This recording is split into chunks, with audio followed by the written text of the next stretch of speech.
बिहार में नहीं हो पाया था, लेकिन पूर्णिया जो डिस्ट्रिक्ट है अपना, यहाँ पे लगभग जगह हो चुका है। और ये जो विशेष सर्वेक्षण है जो अभी सरकार करवा रही है, ये 2019 में लाया गया और 2020 से एक यहाँ पे जो बनमनखी अंचल है पूर्णिया के अंदर, आप लोग का किसी को नॉलेज में अगर होगा तो वहाँ पे कार्य चल रहा था ये विशेष सर्वेक्षण का, और वहाँ पे लगभग फाइनल स्टेज पे है, अब कंप्लीट होने वाला है बनमनखी अंचल का। उसके बाद जो अब जो स्टार्ट किया गया है, अब पूरे बिहार में हो रहा है। पहले 18 जिले में हो रहा था, लेकिन अब पूरे 38 जिला बिहार के जो है वहाँ पे स्टार्ट कर गया है।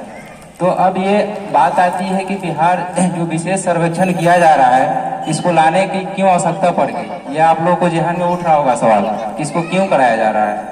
इसका कराने का जो मुख्य उद्देश्य है, जैसे पहले का जो सर्वे होता था अधिकतर वो सब पेपर वर्क पे ही होता था, जैसे खाता खतियान ये सब जो भी बनता था पेपर वर्क पे बनता था। तो इसमें क्या है कि भूमि विवाद ज़्यादा बढ़ गया था, अभी भी है, भूमि विवाद काफ़ी अधिक बढ़ गया है। तो सरकार ने एक मुहिम स्टार्ट किया कि इसको क्यों ना डिजिटलाइजेशन किया जाए, जैसे कि इसमें ऑनलाइन का प्रोविजन रहेगा, जितना भी वर्क होगा वो सब ऑनलाइन रहेगा। आपको जितना भी खाता खतियान अगर ढूंढना है तो जाइए पोर्टल पे, बिहार सरकार का DLRS साइट पे जाके वहाँ से पूरा जानकारी ले सकते हैं। और अभी भी जिनको जानकारी लेना है वो अभी भी ले सकते हैं, वहाँ पे ये सब कार्यक्रम जितना भी होता है उसका सब चीज़ वहाँ पे उपलब्ध है। जैसे हम लोग का नंबर वगैरह, ID वगैरह, या फिर आप लोग का मैप वगैरह जो भी देखना है जाके DLRS साइट पर देख सकते हैं। आगे प्रपत्र का बात करेंगे, वो सब भी साइट पे है, हम उसके बारे में आगे बात करेंगे। तो ये जो सर्वे होगा, ये सर्वे जो होगा सो वो डिजिटलाइजेशन है। तो इसमें क्या होता था कि पहले जो आप लोग का जो सर्वे का कागजात होता था कहीं खो जाता था या नष्ट हो जाता था, बाढ़ आ गया, घर में आग लग गया, जल गया, अब उसको आप लोग को दोबारा से प्राप्त करने के लिए काफी भाग दौड़ करना पड़ता था अंचल में। तो वो सब चीज को अब समाप्त करने के लिए ये वाला जो सर्वे होगा, आप कहीं भी बैठे रहिए, आप बिहार में रहिए, बिहार से बाहर में रहिए, आपका अपना भूमि का जानकारी लेना है, साइबर कैफे पे चले जाइए, या आजकल तो सब लोग एंड्रॉयड फोन रखे हैं, फोन में जाकर क्लिक करके सब चीज देख सकते हैं, साइट पे जाके अपना प्रॉपर्टी जितना भी है। और ये जो सर्वे होगा आपको एक प्रॉपर्टी कार्ड भी बनाकर दिया जाएगा आखिरी में। तो इसका जो आप मेन उद्देश्य पे आते हैं, जो सर्वे कराया जा रहा है ये कैसे कराया जाएगा, कैसे हो रहा है, इसका प्रक्रिया क्या है, ये जानना आप लोगों को भी बहुत जरूरी है। इसमें जो है कि पहले से जो मैप सरकार ने तैयार करके रखा है, इसके लिए एक एजेंसी हायर किया गया था, और उस एजेंसी ने सैटेलाइट द्वारा एरियल सर्वे करके मैप तैयार कर लिया है। अब वो मैप तैयार कर लिया गया है, आपका RS वाला जो मैप है पहला यहाँ का जो, तो उसके आधार पर ये सर्वे को वेरीफाई किया जाएगा। और नया वाला मैप को उस पे जो है कि जो मैप एजेंसी तैयार करके दिया है, तो आज के डेट में बहुत सारा बदलाव आ गया है पुराने वाले मैप में।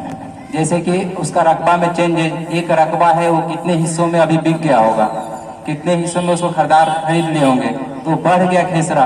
तो ये वाला जो होगा इसमें आपका जो है नया मैप बनेगा। नया मैप बनने के लिए हम प्लॉट बाई प्लॉट पे जाएंगे, एक आता है उसमें किस्तवारी करने जब आपके प्लॉट पे जाएंगे तो वहाँ आप लोग से मतलब निवेदन है कि आप लोग अपने प्लॉट पे वहाँ पे उपस्थित रहेंगे, जिससे कि आपका दखल उठाने में हमको कोई भी मुश्किल ना आए, और अपना प्लॉट का आप लोग दखल लिखवा दें हमको किस्तवारी करते समय, जिससे कि आगे का चल के काम आसान हो जाएगा। अब बात आती है कि जो ये मैप है इसमें आपका जो पुराना खाता खतियान खेसरा नंबर है, ये जो नया मैप बनेगा इसमें आपका नया खतियान भी बनेगा, नया खाता भी बनेगा, और आपका हर एक जमीन का खेसरा बदल जाएगा, टोटल चीज नया हो जाएगा। नया होने के बाद आपको एक इसका प्रकाशन कर दिया जाएगा, जो पूरा जब ये सर्वे कंप्लीट हो जाएगा तो उसको प्रकाशन कर दिया जाएगा, आखिरी में आपको प्रॉपर्टी कार्ड एक मिल जाएगा। अब रही बात कि आपको इसमें दावा आपत्ति करने का भी मौका दिया जाता है। मान लीजिए काम चल रहा है और ऐसा नहीं कि एक ही बार में हम पूरा काम निपटा दिए, और आपको कुछ गलती हो गया, त्रुटि हो गया, आपका रकबा में कमी हो गया, या फिर मान लीजिए नाम में कमी हो गया, चौहद्दी में कमी हो गया, तो आपको मौका दिया जाता है कि आप दावा आपत्ति कर देंगे। इसके बारे में आगे प्रपत्र का जिक्र करेंगे तो हम बताएंगे। उसमें आपको 3 चरण दिया जाएगा, 3 चरण में 3 बार मौका दिया जाता है आपको दावा आपत्ति करने के लिए। तो क्या है कि घबराना नहीं है कि सर्वे हो रहा है तो हमारा जमीन चला जाएगा। जिसका जो जमीन होगा, जो जमीन का जिसके पास साक्ष्य रहेगा वो उसी का रहेगा, उसको कोई नहीं ले पाएगा। जिसके पास साक्ष्य रहेगा जमीन का वो उसी का रहेगा। इसमें घबराने की बात नहीं है। तो हम आते हैं प्रपत्र। प्रपत्र जो एक होता है ना, उद्घोषणा का प्रपत्र होता है, जो आपको पंचायत भवन पर कहीं ना कहीं उसको चिपकाया हुआ मिलेगा, आपको दिखेगा। उसमें जिक्र होता है कि आपका जो ग्राम का मौजा है, जहां अमीन आपका नियुक्त किए गए हैं, तो वो लोग मौजा में जाएंगे तो आप उनका सहयोग करेंगे। सहयोग के साथ साथ में अगर आपका जो प्लॉट है, प्लॉट का आर्मेर डरेर, उसको आप लोग सही कर लेंगे कि जब हम लोग किश्तवारी करने जाएंगे तो हम लोग को दखल उठाने में कोई भी परेशानी ना जाए, हम लोग को दिख जाए कि आपका प्लॉट यही है। तो आप लोग को मतलब शांतिपूर्ण इसको कर लेना है। ये नहीं है कि आपस में झगड़ा करना है आर्डर सही करने के लिए। किन्हीं किन्हीं का क्या होता है कि आर्डर कभी बाढ़ी आया, बाढ़ में हट जाता है। तो हम लोग प्लॉट पे जाएंगे तो हम लोग को दिखना चाहिए ना कि आपका जो प्लॉट है इतने रकबा का है, तो थोड़ा बहुत आर्मेट आप लोग सही कर लीजिएगा, लेकिन शांतिपूर्ण करना है। जहाँ तक हो पाए शांतिपूर्ण ही करना है, उसके लिए लड़ाई झगड़ा नहीं करना है। और आते हैं उद्घोषणा के बारे में। तो आप समझ गए उद्घोषणा में ये सब चीज कंटेंट मिलता है, आप लोग पढ़ लीजिएगा, पंचायत भवन पर भी लगा हुआ मिल जाएगा और पहले से भी लगा हुआ होगा। अब आते हैं प्रपत्र। प्रपत्र 1 के बारे में आपको जिक्र करते हैं।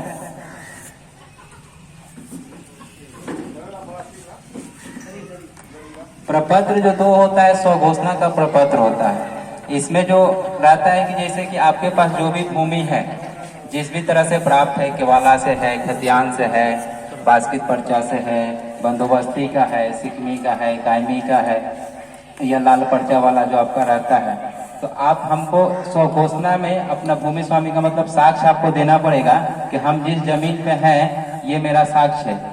आप जब उसका साक्ष्य दीजिएगा प्रपत्र 2 में भर के, तो हम उस पर नया खाता खतियान खोलने का काम करेंगे।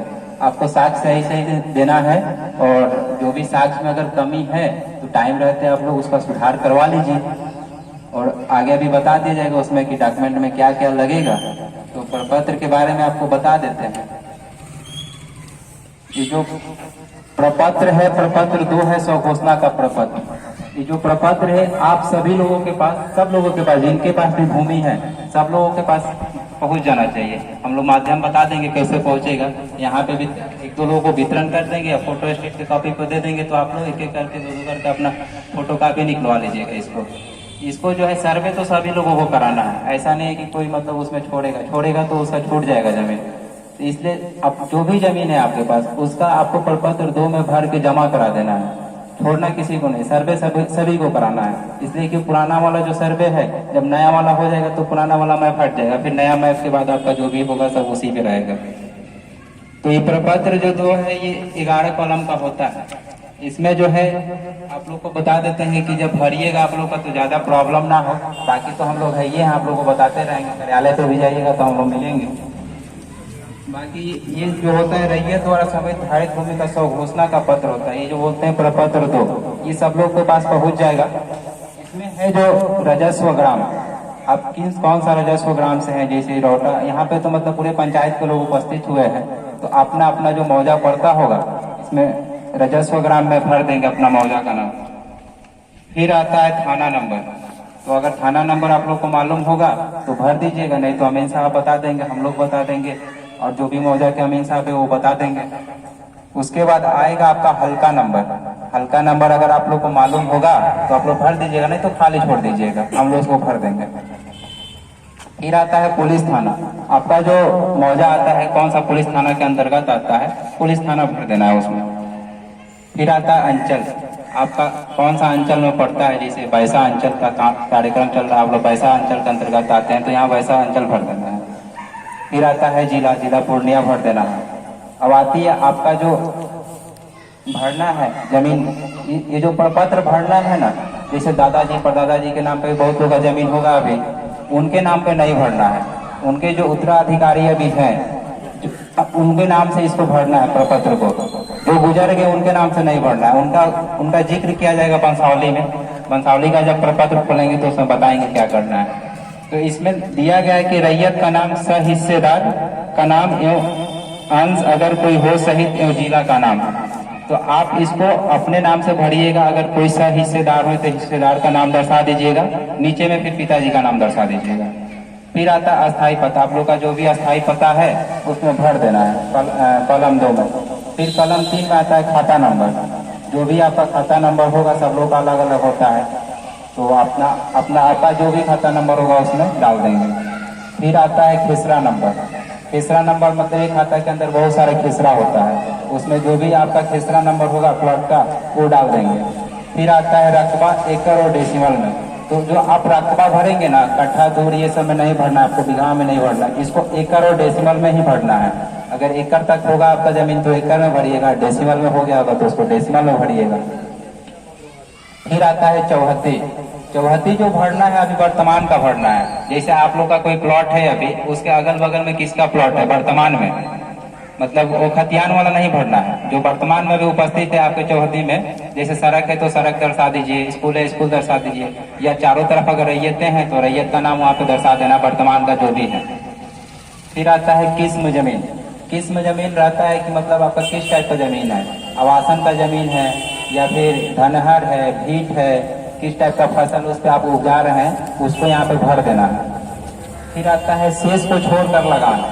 अगर आप लोग रसीद कटा रहे होंगे तो रसीद तो लिखा रहता है, अगर नहीं भी लिखा रहता है आप लोगों तो इसको छोड़ दीजिएगा, इसको हम लोग भर देंगे। बाकी आता है जमाबंदी संख्या। तो जमाबंदी संख्या आपका जो भी होगा इसमें भर देना है। फिर आता है कॉलम 10, भूमि पर दावा का आधार यथा उत्तराधिकारी दान क्रय बंदोबस्त अन्य। मतलब जो भूमि है आपको कैसे प्राप्त हुआ है, मतलब खतियान से प्राप्त हुआ है, किवाला से प्राप्त हुआ है, बंदोबस्ती करके प्राप्त हुआ है, आपका पर्चा वाला है, बास्केट पर्चा वाला है, भूमिदान वाला है, या फिर ये सिकमी वाला है, जो भी होगा आपको इसमें दर्शा देना है। फिर आगे आता है अभियुक्ति। अगर कोई हो, अगर मान लीजिए उस प्लॉट का अगर कोई विवाद चल रहा हो, केस चल रहा हो, या कुछ भी उससे रिलेटेड कुछ भी हो, तो आपको यहाँ पे दर्शा देना है कि हम आगे जब काम करेंगे उस पर, तो जो भी अगर कार्रवाई वगैरह होगा तो हम वहाँ पे डिनोट कर लेंगे क्या। इतना करके ये प्रपत्र 2 कंप्लीट हो जाता है। फिर आता है इसके बाद मान लीजिए कि वंशावली का जिक्र आता है इसमें। मान लीजिए कि जो जमीन है आप लोग का परदादा जी का नाम से, दादाजी के नाम से है, वो अब रहे नहीं, तो आपको खतियान में उनके नाम से है, तो हमको कैसे पता चलेगा कि आप उनके वंशज हैं। आपको वंशावली बनाना पड़ेगा, वंशावली को आपको जिक्र करना पड़ेगा। जैसे कि जिनके नाम से खतियान था वहां से आपको उठाना पड़ेगा वंशावली में नाम, दादाजी परदादाजी जिनके भी नाम से होगा वहीं से आप वंशावली उठाइएगा। वंशावली को उठा कर और अभी तक जो उत्तराधिकारी है वहां तक वंशावली आपको दर्शा देना है, वंशावली दर्शा देना। और ये जो वंशावली जो बनेगा ना, तो पहले क्या होता था कि सरपंच साहब लोग बनाते थे, लेकिन अब इसको नियम चेंज करके पंचायत सचिव से बोला गया बनाने के लिए। तो अगर आप लोग चाहते हैं तो एक ऐसा मतलब सादा पेज में अपना वंश वृक्ष दर्शा कर और सचिव साहब के पास ले जाकर उस पर साइन दस्तखत करा लीजिएगा और हम लोग के पास फिर जमा कर दीजिएगा। हाँ, देखिए जो आप लोग मतलब वंशावली देंगे ना, उस पे सचिव साहब का साइन जरूरी है। बाकी हम लोग उसको सत्यापित हम ही लोग करेंगे। जैसे आज आम सभा लगाया गया है ना, ऐसे ही जब ये वंशावली का सत्यापन किया जाएगा तो आप लोग को सूचित कर दिया जाएगा कि वंशावली का सत्यापन करना है, तो एक आम सभा लगाया जाएगा हर एक मौजा भाई। जैसे यहाँ तक पूरा पंचायत के लिए आमंत्रण किया गया है, मौजा वाइज और हम लोग से बढ़िए पदाधिकारी भी रहेंगे। आप लोग शांति बनाए रखें, शांति बना के सुने, और क्वेश्चन जो भी मन में उठ रहा होगा ना उसको अपने पास अभी रखिए। जब हम लोग समझा लेंगे तो एक एक करके आप लोग पूछ लीजिएगा, बाकी आप लोग से तो मिलते जुलते रहेंगे। तो जो वंशावली है वो आप लोग को मतलब ऐसे पेपर पे बनाकर पंचायत सचिव साहब से साइन वगैरह करा लेना है, कराकर प्रपत्र 2 के साथ में लगा देना है। और उसका जब सत्यापन करने के लिए हम लोग आम सभा करेंगे तो उसमें जो वंशावली बनेगा उसमें जैसे बहन बेटी का नाम दर्शाना अनिवार्य है, आप उसमें बहन बेटी का भी नाम दिखाइएगा। बाकी अगर मान लीजिए वो हिस्सा नहीं लेती हैं तो एक एनओसी बनवा कर आप उसमें लगवा दीजिएगा। बहन हो बेटी हो अगर चाहती है कि वो हमको हिस्सा नहीं चाहिए इसमें, तो एक एनओसी बनाकर वो दे देंगे, हम फिर उसमें से हिस्सा हटा देंगे उनके लिए। लेकिन वंशावली में दर्शाना जरूरी है, इसको गलती मत करिएगा आप लोग, सबको ये भर के देना है और इसका सत्यापन भी किया जाएगा। जो भी वंशावली बनाइएगा सभी परिवार का बनाइएगा, ऐसा नहीं कि 2 भाई का नाम डालिए, 1 भाई का छूट गया, 2 भाई का छूट गया, ऐसा नहीं करना है। इसलिए कि उसका जब सत्यापन होगा तो आप ही लोग में से 10 लोगों को खड़ा करके हम लोग पूछेंगे कि हाँ ये जो वंशावली जो दिए हैं हम उसको पढ़ेंगे। पढ़ने के बाद क्या है कि पूछेंगे कि हाँ ये जो वंशावली में जो नाम दर्शाए हैं इनके परिवार में इतना लोग है कि नहीं, या फिर कोई छूट भी गया है। अगर वहाँ पे बोलते हैं कि नहीं ये छूट गया है, तो फिर आपका वहाँ पे वो फर्जी माना जाएगा, वैध नहीं माना जाएगा। फिर उस पर आपको दूसरा बनाना पड़ेगा। फिर आगे का जो भी कार्रवाई होगा वो बढ़िया पदाधिकारी देखेंगे उसको। और बंसावली में वो जो बंसावली सादे पेपर पे बनाइएगा उसके साथ में ये फॉर्मेट लगा दीजिएगा। 3 लोगों का तो इस पे नाम आ जाता है। देखिए एक चीज, प्रपत्र में भी अगर प्रपत्र भरते समय आपका इसमें जो है ना, अगर आपका नाम पूरा नहीं आ पाता है, ज्यादा हिस्सेदार होंगे, ज्यादा लोग हैं, तो ऐसा आप लोग 1 2 3 4 बढ़ा लीजिएगा आगे भरने के लिए, कोई दिक्कत नहीं है। 1 के बदले 2 कर लीजिएगा, 3 कर लीजिएगा, आपका जितना में आ जाए। और इसके साथ में जो है कि मोबाइल नंबर, आधार नंबर भर के और आधार का फोटो कॉपी भी लगाना अनिवार्य है। और ये प्रपत्र 3 बंसावली वाला है। जब बंसावली बना लीजिएगा तो साथ में इसको भी भर दीजिएगा। इसमें भी नॉर्मल है, कोई दिक्कत नहीं। आप लोग के पास जब मिलेगा तो सेवा में श्री परवारी का जी का नाम है, फिर अंचल जिला, और फिर ये जो स्वयं का बंसावली समर्पित करने के संबंध में आप जो अपना बंसावली दीजिएगा उसके लिए फॉर्म है। जो बंसावली बनेगा उसके साथ में इसको लगा देना है। इसमें लिखा है वहां से उपरोक्त विषय के संबंध में सूचित करते हुए कहना है कि हम लोग यहाँ पे नाम डाल दीजिएगा, पिताजी का नाम डाल दीजिएगा, जो भी मतलब भाई है इसमें इतना लोग का उसको डाल देना है। फिर इसमें पुत्र पुत्री और पुलिस थाना है, ग्राम है, पुलिस थाना है, अंचल जिला जाति अपना लिख देना है। और भूमि जिसका विवरण आवेदन के साथ संलग्न प्रपत्र 2 में अंकित है, उनका स्वर्गीय में जो नाम होता है यहाँ पे कॉलम दिया गया है, जो बंसावली स्वर्गीय बनाए होंगे उनका नाम भर देना है यहाँ पे। बाकी खाता खेसरा संख्या वही चीज है, आप लोग देखिएगा तो आप लोग कर लीजिएगा उसको।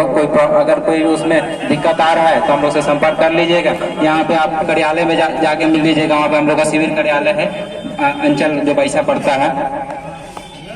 और फिर इसके साथ में एक और प्रपत्र है, निकालिए ना जी उसको, प्रपत्र जो है।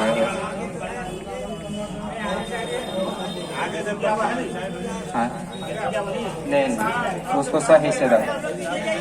इसको जो है ना, जितना भी मतलब प्रपत्र है हम लोग फोटो कॉपी के दुकान पे रखवा देंगे। आप लोग जाइएगा, जब भी आप लोग को टाइम मिलेगा आप लोग वहां से ले लीजिएगा। यहाँ पे भी कुछ लोगों को दे दिया जाएगा, सब लोग को। यहाँ पे क्या है कि देखिए उतना तो हम लोग के पास प्रपत्र नहीं है, 2-4 लोग को दे सकते हैं और फोटोकॉपी के दुकान पर रखवा देंगे, तो वहां से आप लोग प्राप्त कर लीजिएगा। सबको देना तो यहाँ पे वो नहीं हो पाएगा, ज्यादा नहीं है हम लोग के पास। तो आप लोग को यहाँ पे जो भी नजदीकी फोटो स्टेट है वहाँ पे हम लोग रखवा देंगे। आप लोग को जैसे भी एक बार मत जाइएगा, भीड़ हो जाएगा। हाँ, अभी जैसे ही आम सभा समाप्त होगा ना, ये आम सभा समाप्त होगा, आम सभा जब समाप्त होगा तो हम लोग आप लोगों को प्रोवाइड करवा देते हैं प्रपत्र। अभी सुन लीजिए आप लोगों को कैसे करना है, जब जानकारी रहेगा तभी ना भरिएगा इसको। तो पहले तो है कि आप लोगों को जानकारी रहना चाहिए भरना कैसे है। और इसके साथ में जो बंसावली है ना, बंसावली के साथ में जो है कि एक और फॉर्म है, इसमें लिखा है कि बंसावली के आधार पर प्रत्येक उत्तराधिकारी का दखल निम्न प्रकार के। अगर आप बंसावली के आधार पर अगर कोई बंटवारा किए हुए हैं तो इस फॉर्म को आपको जरूरत पड़ सकता है। तो उसमें उनका आप दखल दिखा दीजिएगा कि आपके हिस्सेदार में मतलब जिनके नाम पर कितना दखल है। बाकी वो पिता का नाम, अस्थायी पता, खाता, खेसरा, एकड़, डेसिमल वही चीज है। तो जिनका भी होगा ऐसा तो कर लेंगे। बाकी बचता है कि देखिए इसमें बहुत सारे लोगों का क्वेश्चन रहेगा कि हमारा ये जो है ना बंसावली का एक फॉर्म है, एक प्रपत्र, तो स्वघोषणा का प्रपत्र है। स्वघोषणा का प्रपत्र तो सब लोगों को भरना ही है। ठीक है, आपको मतलब आगे कार्यक्रम बढ़ने दीजिए, आपको बता दिया जाएगा। आपको हम समझा देंगे, आप ही है ना केवल। ठीक है, तो प्रपत्र, अच्छा ठीक है, प्रपत्र 2 को एक बार और मतलब जिक्र कर देते हैं। कुछ लोग अभी आए हुए हैं तो आप लोग भी मतलब सुन लीजिए दोबारा से। और ठीक है, हमारे साथी हैं अमीन, आप लोग का मौजूद है, तो आपको प्रपत्र के बारे में समझा रहे हैं एक बार फिर से। जैसे आप लोग को बता देते हैं कि हमारे सर जो अभी बताए आप लोग को प्रपत्र 2 और प्रपत्र 1 के बारे में, तो आप लोग को फिर से एक बार बता देते हैं कि प्रपत्र 1 जो होता है वह उद्घोषणा होता है, जो कि उद्घोषणा होता है विभाग के द्वारा, जो कि हम लोग को उद्घोषणा हो चुका है। मतलब कि आपके मौजा में जाके सर्वे करने के लिए उद्घोषणा होता है। उसके बाद प्रपत्र 2 आता है, जिसको बोलते हैं स्वघोषणा। स्वघोषणा हर रैयत लोग को एक अपना भर के देना होगा। इसी के आधार पे हम आप लोग को प्लॉट पे जाके वेरिफिकेशन करेंगे कि जो कि आपको जो रैयत भर के दिए हैं वो रियलिटी में उनका उतना जमीन है, उस जगह पे है, कैसे है, क्या है, उसका हम लोग वेरीफाई करेंगे। तो इसमें प्रपत्र 2 जो आता है, इसमें देखिए सबसे पहले रहेगा राजस्व ग्राम, जो कि जिस राजस्व ग्राम का है वो अपना राजस्व ग्राम इसमें भर देंगे। दूसरा आता है थाना नंबर। अगर किन्हीं को थाना नंबर मालूम नहीं है तो ठीक है, कोई बात नहीं, वो छोड़ देंगे, उसको हम लोग अपना भर देंगे। हल्का नंबर भी मालूम है तो भर दीजिएगा, नहीं है तो फिर जो आप लोग के मौजा के अमीन होंगे वो भर लेंगे। पुलिस थाना तो आप लोग को मालूम ही होगा। अंचल तो हर किसी को मालूम होगा आप लोगों में कि मेरा अंचल कहाँ है। जिला भी मालूम ही होगा। उसके बाद इसमें टोटल 11 कॉलम आता है प्रपत्र 2 में, स्वघोषणा में। फर्स्ट कॉलम में रहता है रैयत के नाम, सहिस्सेदार का नाम एवं अंश अगर कोई हो सहित एवं पिता का नाम। तो जो भी रैयत जो अभी वर्तमान में है उनका इसमें नाम होगा, नहीं कि जिनके मान लिए बहुत सारे होंगे जिनके बाबा दादाजी का नाम से होगा जमीन, वो गुजर चुके होंगे तो उनको नाम से नहीं भरा जाएगा। जो अभी उनका उत्तराधिकार यहाँ पे जमीन का मालिक है वो अपना नाम से भर के देंगे। दूसरा होगा अस्थाई पता मतलब जहाँ का ग्राम है उस ग्राम का नाम लिख दीजिएगा। तीसरा कॉलम आता है खाता नंबर जो भी होगा आपका प्लॉट का एक अलग खाता नंबर, एक खाता नंबर में 2, 3, 4 प्लॉट होता होगा तो खाता नंबर लिख दीजिएगा। फिर आता है चौथा कॉलम खेसरा नंबर में मान लीजिए एक ही खाता में 3, 4 खेसरा है तो इसी में दर्शा दीजिएगा। और प्रत्येक खेसरा का जितना रकबा डिसमिल में है तो डिसमिल में, एकड़ है तो एकड़ डिसमिल लिख दीजिएगा। उसके बाद छठे कॉलम आता है चौहद्दी जो अभी वर्तमान में है आप लोग को अगल बगल जितने भी उनका भरना, नहीं कि खतियान वाला नहीं डालना है, उससे हम लोग को ये वेरीफाई नहीं हो पाएगा। आप भर दीजिएगा, कुछ जमीन पे जाएंगे तो बताएंगे नाम वर्तमान में है उनका तो फिर दिक्कत हो जाएगा। उसके अनुसार जो वर्तमान में भी है उनका नाम डालिए चौहद्दी में। किस्म का जमीन, 7वां कॉलम है किस्म का जमीन। इसमें ये मतलब है कि आपका जमीन किस प्रकार का है, आवासीय है, धनहर है, भीट है, इस तरह से इसमें दर्शा देना है। 8वां कॉलम है शेष को छोड़कर लगान, जो भी आप लोग रसीद कटा रहे हैं उसके अनुसार से भर दीजिएगा। अगर नहीं भरना है तो भी छोड़ दीजिएगा, अगर नहीं पता चलता है तो। जमाबंदी संख्या, जो जमाबंदी संख्या रहता है उसमें वो इसमें भर दीजिएगा। उसके बाद 10वां कॉलम है भूमि पर दावा का आधार यथा उत्तराधिकार, दान, क्रय, बंदोबस्त, अन्य। मतलब कि इसके ये है कि आपको भूमि किस प्रकार से प्राप्त हुआ है, खतियानी है, केवाला है, किस्मी है, कायमी है, बंदोबस्ती है, बासीत पर्चा है, जो भी जिनको जिस प्रकार से जमीन पर प्राप्ति हुआ होगा वो इस कॉलम में अंकित करेंगे। उसके बाद 11 कॉलम है अभियुक्ति। अगर इनके बाद किसी प्रकार की भी जमीन पे ये विवादित है, कुछ है तो उसमें इसमें अंकित कर देंगे, जो कि हम लोग उस पे वेरीफाई आगे करेंगे। इसके साथ ही एक देना पड़ता है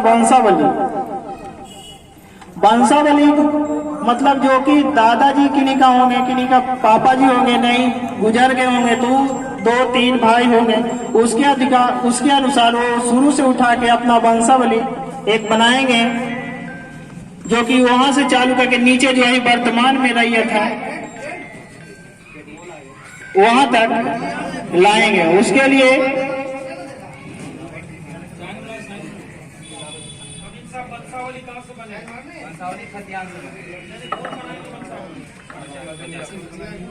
वंशावली जो बनाने का है वो पंचायत सचिव जी के यहाँ से आप लोग वेरीफाई करा लीजिएगा। सादा कागज पे आप अपने अनुसार बना लीजिएगा, मगर उनसे जाके वेरीफाई करा लीजिएगा। उसके बाद हम लोग भी वेरीफाई उसका करेंगे। मान लीजिए आप जो बना के दीजिएगा, जो इसी तरह से 10-20 आदमी को एक जगह इकट्ठा करके हम लोग उसको पूछ लेंगे कि जो रियल में वंशावली दिए हैं वो सही है, उनके घर में उतना परिवार है नहीं है, किन्हीं का नाम छोड़ दिए हैं, किन्हीं का नाम छूट गया, तो उस आधार पे मान लीजिए वो नहीं बताएंगे, लेकिन जो 2, 4, 10 आदमी रहेंगे वो तो जरूर बता देंगे कि इनका घर में रियल में इतना परिवार है या किन्हीं का नाम छूटा हुआ है। उस अनुसार से वो वंशावली का भी वेरीफाई हम लोग करेंगे। सबका देना है वंशावली।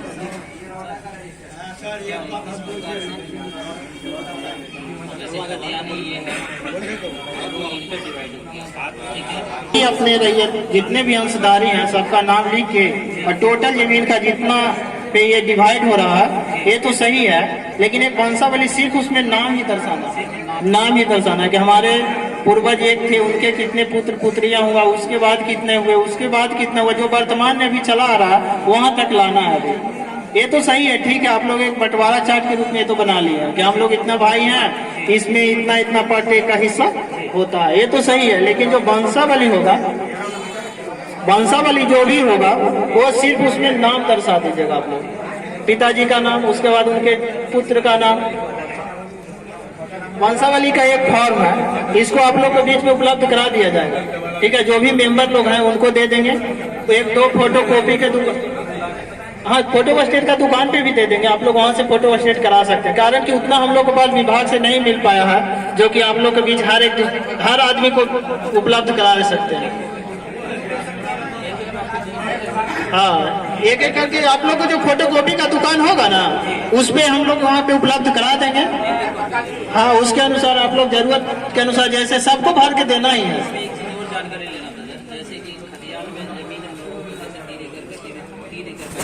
हाँ ठीक है, 2 मिनट रुक जाइए, हम लोग को बताने दीजिए, उसके बाद आप क्वेश्चन करिएगा, आपको जवाब मिल जाएगा क्वेश्चन का, ठीक है। हम लोग को यहाँ पे जो भी है बताने दीजिए, उसके बाद आप लोग सर्वे ज्यादा कोनो ये नहीं है कि 1 महीना में आए हम लोग खत्म करके चले गए। अभी सर्वे जो मुख्यमंत्री साहब का ये है वो 1 साल का टारगेट है, 1 साल में सर्वे कर लेना है, ठीक है। उसके अनुसार हर प्रपत्र का एक समय फिक्स है, बॉन्डेड है, उतना दिन आपको समय मिलेगा, उसके अनुसार आप लोग को हर प्रपत्र को टाइम मिलेगा, उसके अनुसार आप लोग भर के दीजिएगा, उस प्रपत्र पे उतना दिन का आपको काम होगा। छूट जाता है, मान लिए प्रपत्र शुरू में आप लोग को छूट गया तो उसके लिए घबराना नहीं है, उनके लिए आपको फिर टाइम मिलेगा, जो कि प्रपत्र 8 होता है उसमें एक दावा आपत्ति का ऑप्शन मिलेगा।